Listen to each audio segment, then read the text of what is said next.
Olá, seja bem-vindo, bem-vinda a mais um conteúdo aqui de live da área de educação da Gran Faculdade. Eu sou a professora Estela Rocha, coordenadora dos cursos da área de graduação em educação, e estou aqui com o queridíssimo professor Fernando Castro, professor do curso. Olá, Fernando, obrigado por estar aqui com a gente Olá, hoje. professora Estela, obrigado pela oportunidade.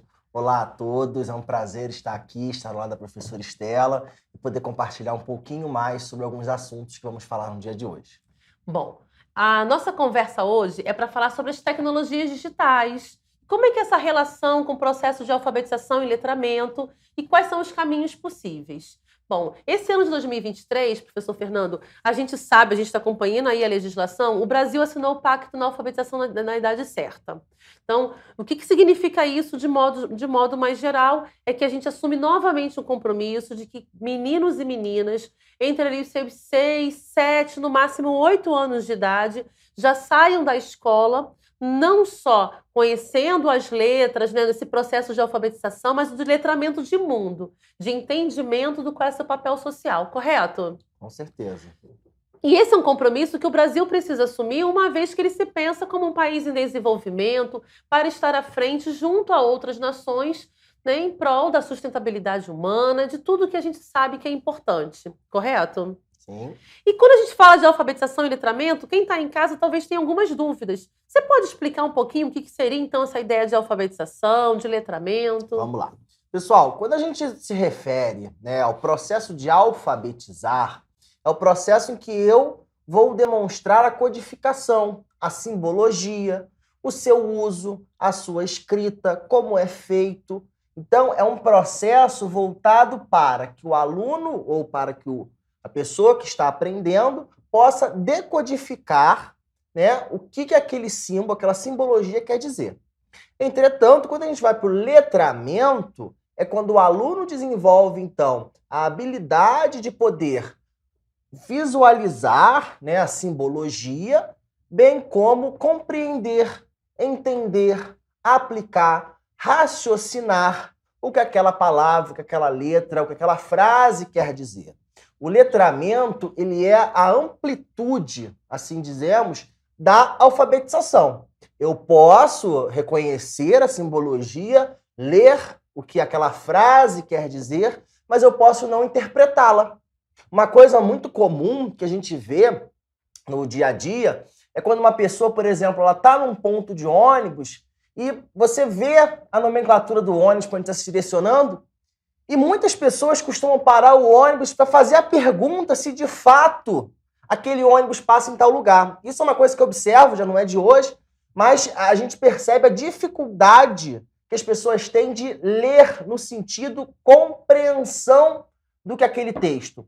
E é lógico que isso foi um exemplo, no modo geral, mas é uma coisa, professora, que a gente vê muito, né? Nas redes sociais, por exemplo, às vezes a gente está com um anúncio com todas as informações. Quando você clica ali naquele anúncio, vem diversos comentários. Qual o valor? Como faz para comprar? Aonde eu consigo? Qual é o prazo? Uma vez que as informações estão presentes naquele texto. Sim. Então a gente percebe que há um hiato entre o letramento de mundo, a leitura de mundo. Né? É uma coisa que o teórico Paulo Freire assim diz, né? A defesa do letramento, né? A alfabetização, o método de Paulo Freire foi através do letramento, através do contato que aquelas pessoas ali tinham no seu dia a dia. Então ele foi aplicando essas concepções para que as pessoas pudessem reconhecer determinados objetos, reconhecer determinadas ações, para então fazer a assimilação daquele conteúdo.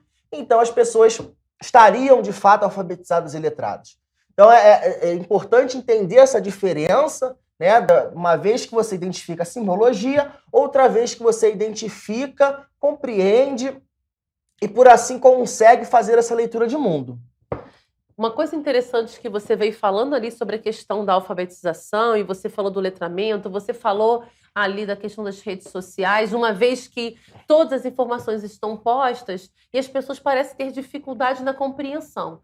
Nós que estamos aqui na área de educação e fizemos N leituras, Fernando, a gente sabe que um dos apontamentos é que a alfabetização ela não foi feita de forma correta para muitas pessoas lá atrás. Então elas saíram, né, elas codificam algumas palavras, mas elas têm uma dificuldade muito grande de compreender e se colocar no mundo. Entretanto, a gente sabe também que as metodologias ativas e principalmente as ferramentas tecnológicas estão a nosso favor. E há quem defenda, por exemplo, um processo de alfabetização muito mais articulado com o que a gente está vivenciando hoje, com uma tecnologia, uma metodologia em que a criança seja o centro do processo, uma proposta pedagógica mais construtivista, que também está sendo colocada, e há quem defenda que isso é muito prematuro quando a gente está falando de crianças, porque elas ainda estão num processo de desenvolvimento humano.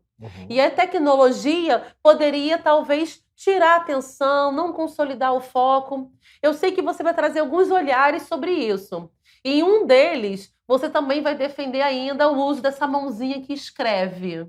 Então, vamos lá articular um pouco sobre esse assunto. Quando a gente fala de tecnologia aliada ao processo de alfabetização, a gente tem que compreender duas vertentes. A primeira é que as crianças que estão nesse processo de alfabetização, hoje, elas são chamadas de nativos digitais.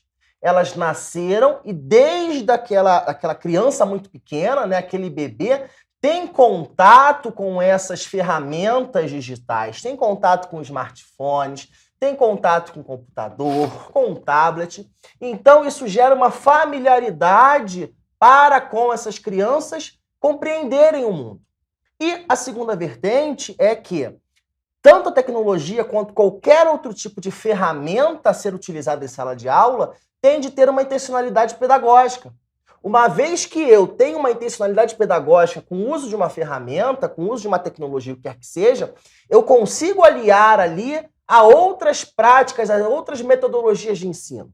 O que eu não posso, enquanto professor, no ano de 2023, é considerar que, não, a criança ela tem que escrever única e exclusivamente com a mão, porque faz parte do desenvolvimento. Ok, a escrita realmente faz parte do desenvolvimento da criança, cada um tem uma forma melhor de aprender, tem a questão da leitura, outros têm a questão mais visual, outros têm a questão da audição, mas uma vez que eu faço uma articulação dessas metodologias, busco uma intencionalidade pedagógica e, mais ainda, utilizo uma ferramenta que proporciona toda essa experiência e mais, faço com que essa tecnologia seja inclusiva. A gente tem percebido no nosso cenário educacional vamos dizer assim, uma grandeza de crianças com algum tipo de transtorno. Então, uma vez que eu trago uma tecnologia que vai, muitas vezes, prender a atenção daquela criança, que vai proporcionar àquela criança que, de repente, tem uma dificuldade de leitura, tem uma dificuldade ocular, tem uma dificuldade auditiva, eu estou proporcionando experiências para ela que até então, de repente, ela não teria, fazendo apenas uma cópia do quadro. Então, enquanto professor, a gente tem que compreender que, havendo essa intencionalidade pedagógica, esse meu aluno, atualmente, ele já nasceu praticamente com o telefone como um instrumento no seu dia a dia. Sim. E por que eu, professor, que passo com aquele aluno ali, em média, 5, 6, 7 horas, vou falar para ele que não, você não pode utilizar esse aparelho telefônico em sala, você não pode ter o contato com o computador? Será que, de fato, isso não pode por uma implicação voltada à aprendizagem, professora, ou porque o professor tem receio e também não sabe utilizar aquela tecnologia? Bom, você trouxe duas questões aí, né? Uma, que se ele tem receio de utilizar e se ele não sabe.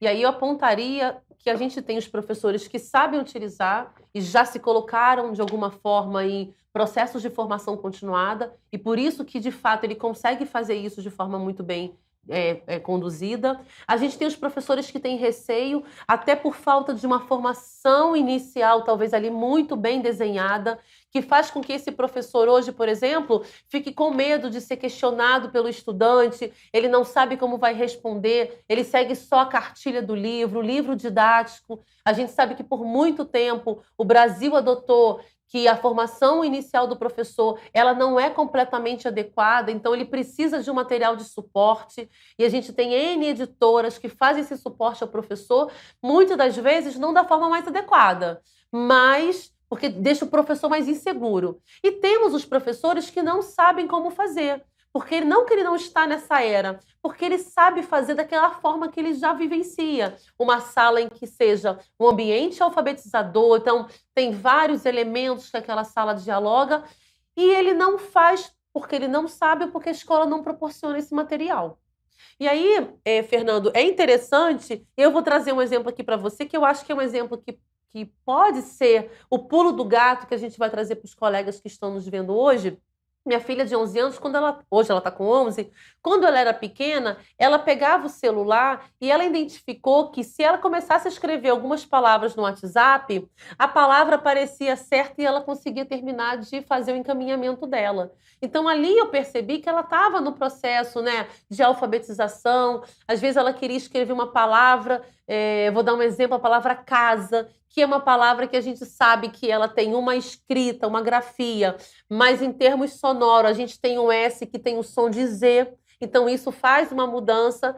E aí ela ia começando a escrever e deixava que o corretor fizesse a segunda parte. Então isso foi algo que aconteceu durante o processo de alfabetização dela, e eu percebi que com ela, hoje, com 11 anos, ela teve mais facilidade no reconhecimento da grafia das palavras do que com meu filho de 16, que já não tinha tanto acesso a isso.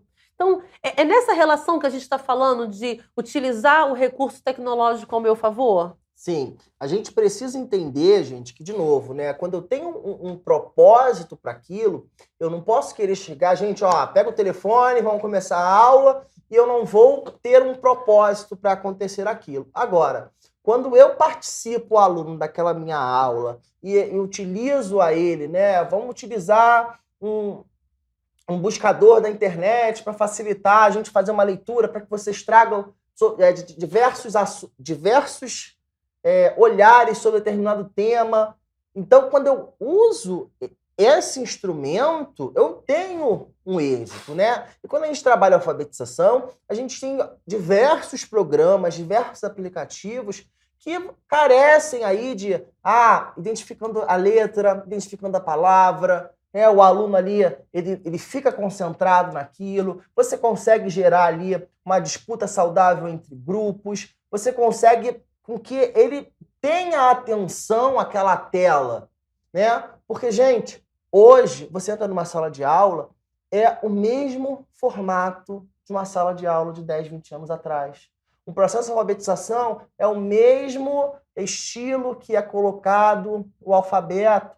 Então, assim, o nosso aluno, como eu falei, ele já vem com essa tecnologia junto dele, né? E aí, professora, eu faço um adendo, que é algo muito importante, que é o que a gente trabalha aqui na GRAM, é que os nossos alunos que têm já, né, a educação à distância, eles já saem na frente porque a familiaridade com a tecnologia proporciona essa facilidade para eles, né? A gente consegue reconhecer as potencialidades, a gente consegue fazer uma faculdade à distância. Eu fiz uma faculdade à distância e eu consigo utilizar as ferramentas melhor do que colegas que não fizeram essa faculdade à distância. Por quê? Durante os anos que eu passei, né, fazendo ali, trocando, eu vi o quão possível, o quão essa tecnologia favorece aí a mim, né? O que eu posso fazer.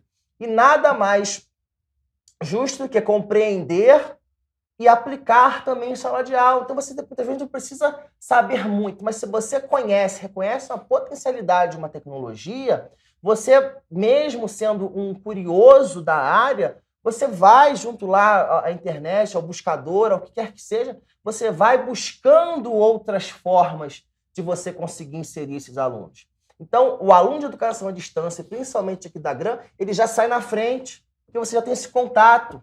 O computador já não te assusta mais. Infelizmente, a gente já tem professores que têm esse medo, esse bloqueio de computação. É normal, cada um teve o seu período de formação, mas saibam que quem consegue fazer uma faculdade à distância tem essa familiaridade, tem essa facilidade e consegue prender esse aluno, consegue trabalhar esse processo de alfabetização, consegue também mostrar, né, num processo seletivo, que tem ali uma autonomia, tem um protagonismo, porque depende mais do aluno que faz educação à distância do que provavelmente da instituição. Então, esse é o ponto favorável aí também que a gente tem que prezar, né, quem faz educação à distância, porque já sai na frente desse conhecimento, já sabe as potencialidades da tecnologia.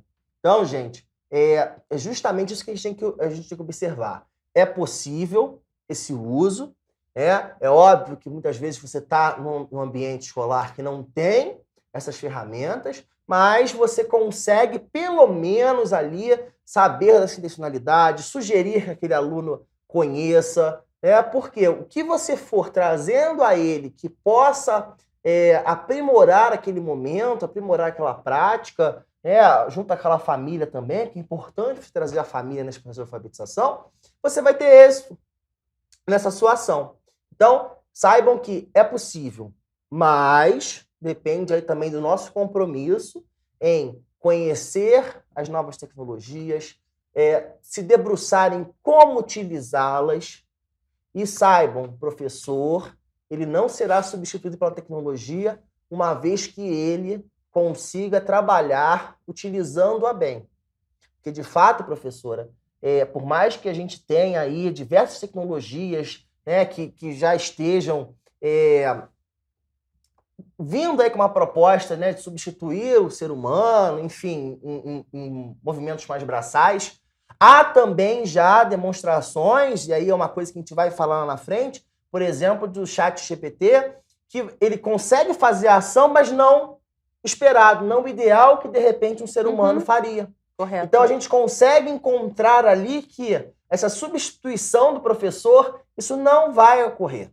A gente não vai ocorrer porque o professor também, ele não só trabalha essa questão aí do ensino, né? Ainda mais com crianças, ainda mais no processo de alfabetização, há N vertentes, né, da questão social, da questão psicológica, né, da questão ali da afetividade, da relação professor-aluno, relação professor-família, que uma máquina não consegue fazer com que esse aluno tenha essa afetividade. Então, a gente tem que parar com esse medo e compreender que o nosso papel é mas, como em todas as profissões, eu tenho outras ferramentas que precisam, de fato, ser utilizadas no meu dia a dia. E o interessante que você falou agora ali, que o nosso lugar está garantido enquanto professores, né? Continuamos ali exercendo esse papel, que é um papel fundamental para que outros possam fazer o seu processo de formação, de construção de conhecimento. Entretanto, você não pode negar, enquanto futuro professor, que a sua formação inicial não é o suficiente para a nossa atuação. Se eu for contar aqui um pouco da minha história e o Fernando contar dele, a gente fez N cursos de formação continuada, outras especializações. Fernando, então, fez outras graduações, porque entendeu que aquilo se fazia necessário para dar conta daquela prática profissional. Você fez até um mestrado em tecnologias educacionais, algo que você vem estudando há muito tempo. Então, a tecnologia, ela está posta. Tem vários recursos tecnológicos, nós sabemos disso.